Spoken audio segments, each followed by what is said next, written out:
Honestamente, me considero una persona que le gusta saber el significado de las palabras, el sentido que éstas tienen para con la sociedad en la que coexisto, ya sea para bien o para mal, por lo que oír a sujetos usar un concepto solo para sentirse intelectualmente superior me despierta mucha molestia, especialmente cuando el contexto en el que lo hacen no tiene nada que ver. Verás, el caso en cuestión no es otro más que el uso de la palabra cliché, un término más usado en el mundo del cine que en el literario y que últimamente ha generado tanto rechazo en los jóvenes aspirantes a ser escritores al grado de crearles neurosis. ¿Y sabes lo más gracioso? Que muchos que utilizan esta palabra y le temen no tienen ni idea de lo que es exactamente. La verdad es que un cliché puede llegar a cagarle a la gente por lo mismo. Sí, algo tan viejo sigue existiendo en el mundo contemporáneo, y esto es el miedo hacia lo desconocido. En el caso del mundo del entretenimiento y aspirantes a ser escritores, está lo que yo llamo la paradoja de la originalidad. ¿Y por qué paradoja? Por lo siguiente. Los medios de entretenimiento, tanto profesionales como amateurs, aspiran desesperadamente a la originalidad que terminan creando historias o contenidos que cumplen con todos los requisitos que los propios creadores dijeron odiar. Historias con elementos ya usados hasta el hartazgo al grado de que su fuerza de impacto ya se ha desvanecido. Y todo gracias a la asfixiante necesidad de crear algo nuevo e innovador. ¿Y qué es ser original? He aquí una buena pregunta en la que muchos aspirantes artistas deberíamos detenerlos a pensar. O al menos eso opino yo. A diferencia de lo que podía esperar de un espacio en donde te condenan por todo lo que digas, no he visto a esas personas que tildan de cliché a todo lo que no les gusta explicar lo que es ser original, o el por qué el uso de esta etiqueta en determinada historia. Y por eso estoy aquí, para ahondar en tan conflictivos conceptos, para aportar mi granito de arena para acabar con la abundante tergiversación de conceptos, al mismo tiempo en que me desahogo. Así que no te vayas, esto apenas comienza.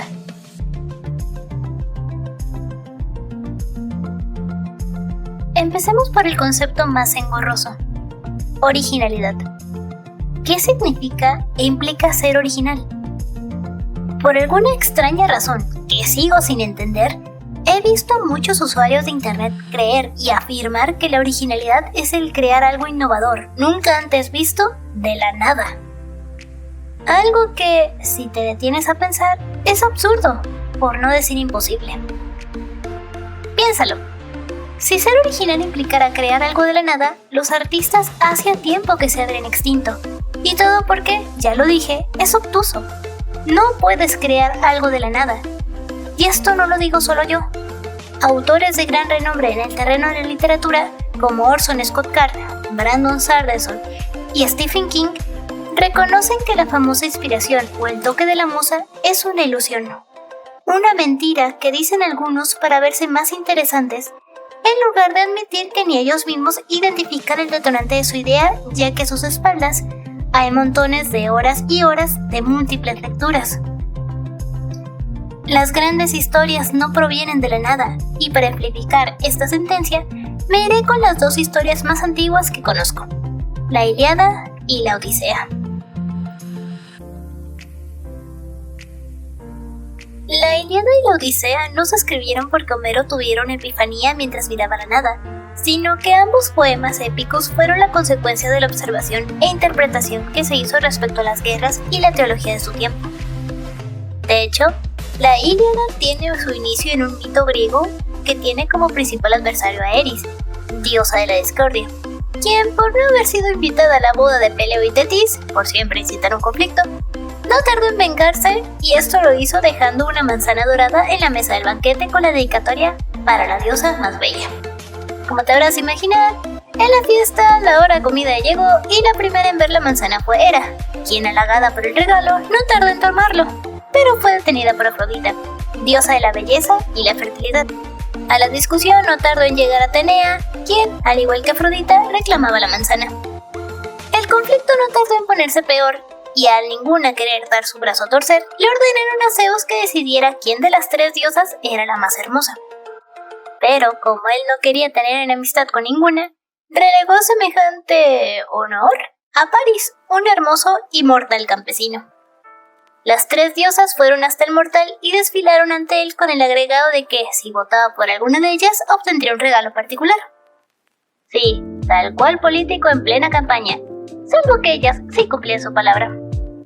En fin, Hera le prometió poder y riquezas, Atenea, gloria en las guerras y fama por doquier.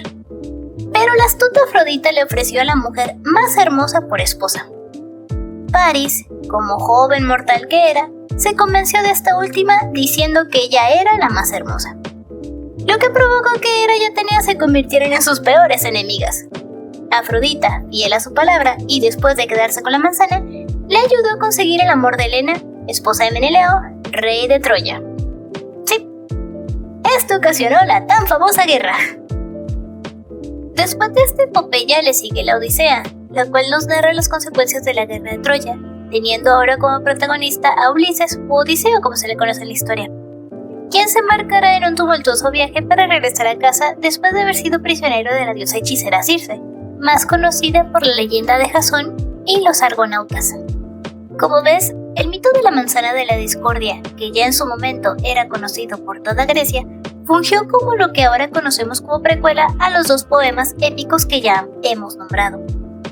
Y no, como ya dije, no fueron el resultado del toque de la musa, sino de la recreación que hizo Homero de los acontecimientos que incluso llegó a presenciar en el campo de guerra. Su legado no fue más que el fruto de la observación, reflexión e interpretación de su realidad y la teología que forjaba la vida de los atenienses. Sin embargo, mi viaje por la historia de la literatura no termina aquí. Ahora me gustaría irme hacia el siglo I a.C. En este tiempo, a un poeta latino se le encarga escribir el poema épico que narra la fundación de Roma. ¿Quién fue el encargado? Nada más ni nada menos que Virgilio, poeta que la mayoría lo ha de conocer por la Divina Comedia. Pero no nos adelantemos. El resultado de tal encargo resultó ser una obra maestra conocida como la Eneida, considerada hoy en día con tal renombre gracias a la calidad del lenguaje y su elegancia literaria. Aquí me gustaría abrir un paréntesis, y ya verás por qué. Como anécdota personal, al acercarme a esta obra, lo primero que se me vino a la mente, sobre todo después de haber conocido las 2 epopeyas griegas ya mencionadas, es que estaba en presencia de un plagio. What the fuck? Sí, lo sé, son palabras muy peligrosas, pero permíteme explicar la razón de este pensamiento.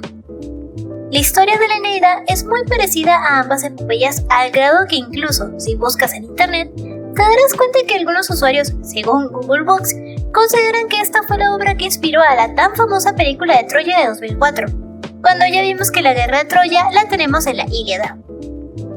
Sin embargo, hablando con mis maestros de literatura y filosofía, me di cuenta que, aparte de estar usando un término anacrónico, había algo que no estaba viendo, y esto radica en su originalidad. A ver, ¿no estaba diciendo yo que estaba presenciando un plagio? En efecto, cometí un error, pues a pesar de tener una obra que contaba la misma historia que sus antecesoras, bastante simplificada por cierto, no se puede negar que hay elementos únicos que hacen que esta historia se sienta muy diferente a las demás.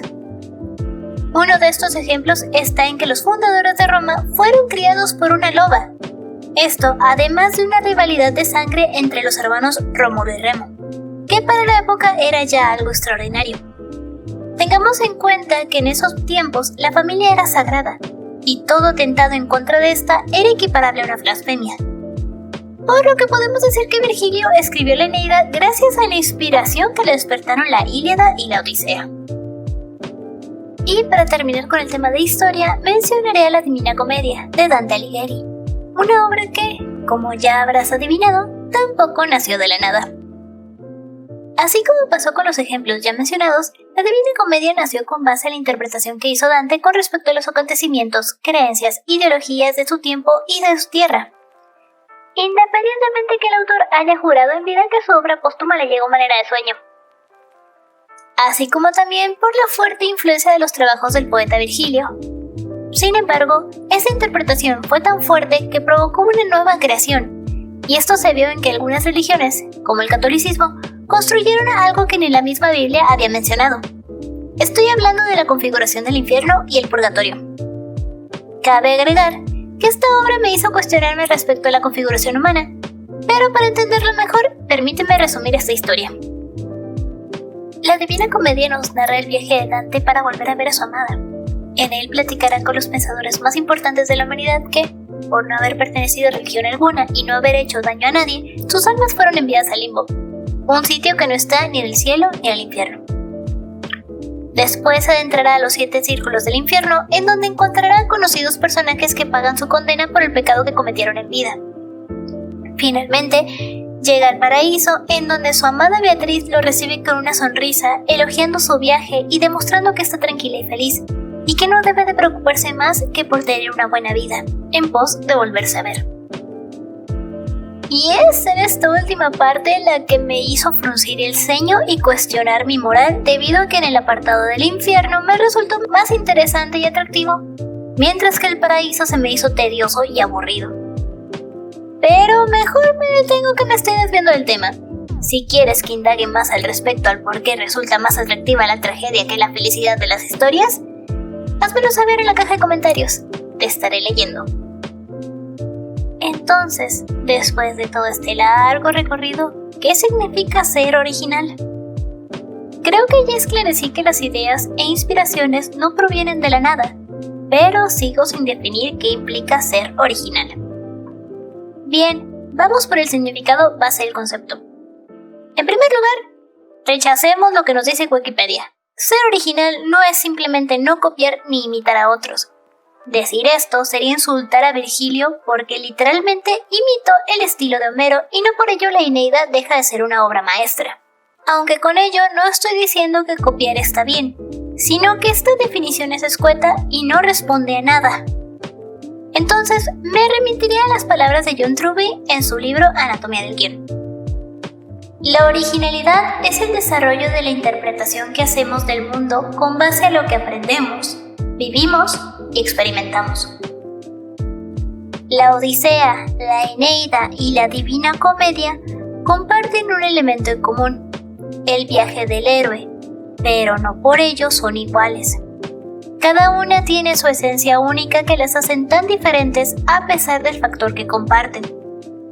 Lo que hace a una obra original no es la invención de algo nuevo, sino la interpretación del autor de algo que ya existe y que otros no ven o bien parecen no hacerlo. Y hasta aquí el video de hoy. En el siguiente abordaré el tema del cliché para concluir con el tema. Ahora es tu turno. ¿Qué crees que es ser original? ¿Te has sentido alguna vez presionado por esta idea? Házmelo saber en la cajita de comentarios. Yo soy Karenina y esto fue Por Amor a las Historias. ¡Nos vemos!